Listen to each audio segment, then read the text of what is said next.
Thank you, John. And what an appropriate time after such a wonderful piece of music that we've just heard. So that let's all focus now on the health of the children. I'd like to first of all thank the organizers of this great event today, and John especially for the way he's conducted it. As John mentioned, that I represent SAVE, a child rights global organization with a long history. And the aim of this organization is to try to ensure that no child is deprived of health care, of the rights that it so rightfully needs, and dies before an age that the child should live. As we are all here today, and we are all going to be discussing the United Nations Millennium Development Goals, the Secretary General has carved out a global strategy for mothers and children. What we hope is that the leadership of the world that's all going to come together tomorrow would stand up and take that global strategy and convert it into wonderful programs in each of their countries. It is unfortunate that as I stand today here in this wonderful, elegant courtyard, 22,000 children are going to be lost from this world within the next 24 hours. Last year, a little more than 8 million children died before they could complete their 5 years of age. But there are countries and there are parts of countries where what needs to be done to save each of this child's life have shown successes. In the last 10 years that the world has been focusing on the Millennium Development Goals, many countries have moved ahead. There's a lot of optimism, but at the same time, what is needed is to take these lessons, take these learnings, and move them into government programs in areas where lots more needs to be done. We have children living in urban slums. We have children living in migrant populations.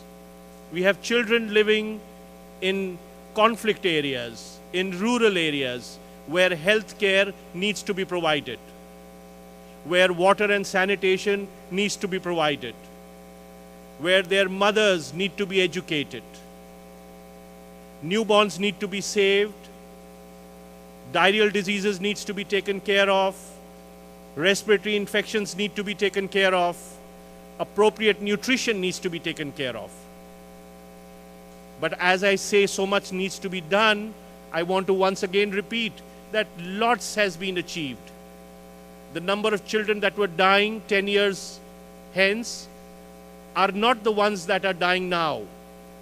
Lesser are dying, there's a lot of optimism, but what we would appeal as a child rights organization, as a civil society organization, as one of the members of all these organizations, the wonderful organizations that have got together today, is for every country to ensure that programs are done within an accountability framework. Every program is monitored for looking at various aspects of child health at the highest level. This accountability framework should have very strong participation of civil society at all levels, and all the resources that are required to actualize this whole activity needs to be pledged. So there is a role for everyone. There is a role for the donor countries to ensure that when they all get together tomorrow, they actually pledge appropriate resources and make those resources available in a timely fashion for child health.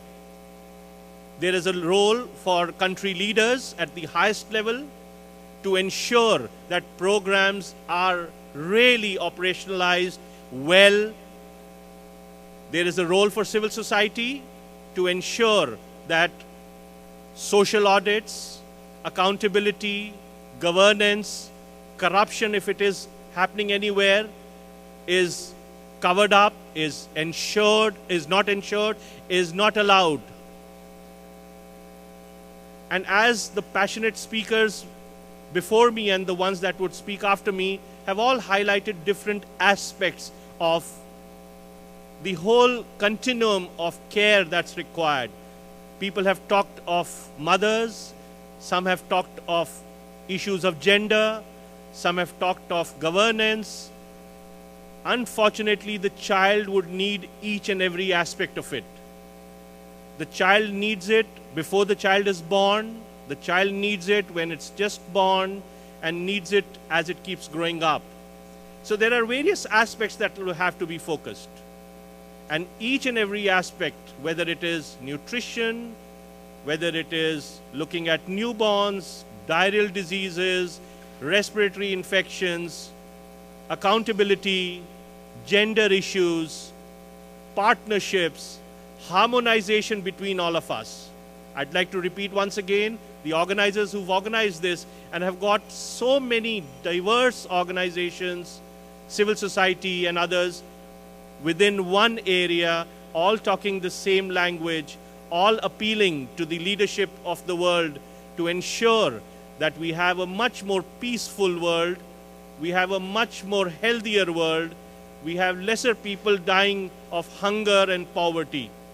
And with that, I would appeal to all of you, and through all of you, to the leaders that are going to come, to see that the Millennium Development Goals, all of them, 1 to 8, get achieved. 4, definitely, because that's the one that our organization is most focused on.